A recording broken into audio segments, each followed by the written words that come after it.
At the moment, I'm writing about the policy related to the Australian professional standards for teachers. In Australia, we have a lot of crisis talk and moral panic about teacher education, teacher quality, because our results in some international standardized tests such as PISA and TIMSS are declining over the years. So that's why we introduced APST in 2011.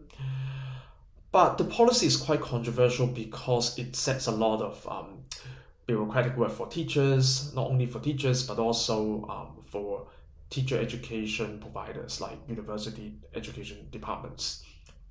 And it is also quite challenging to schools located in high poverty communities.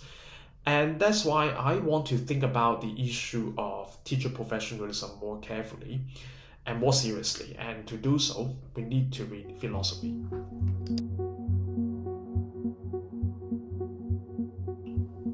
Well, it is quite challenging to conduct this research because we don't have common definitions of some key terms, such as what do we mean by being professional?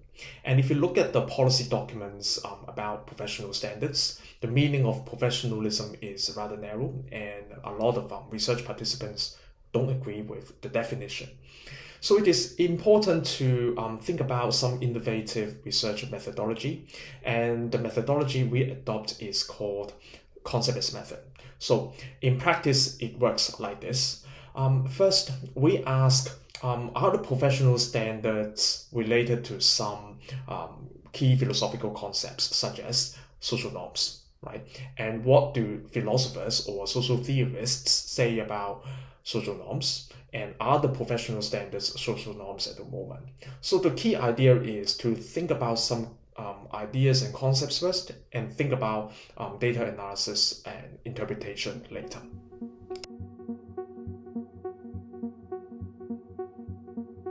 Well, this research is significant in terms of the different approach taken.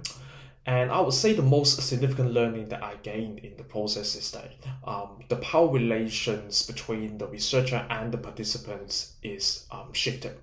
And we don't just go to the schools and tell the teachers what to do or what not to do, how to align with the professional standards set by the government, but we also try to learn how the teachers and the school principals and the community organizations work things out in their own way based on their own knowledge about the needs of the students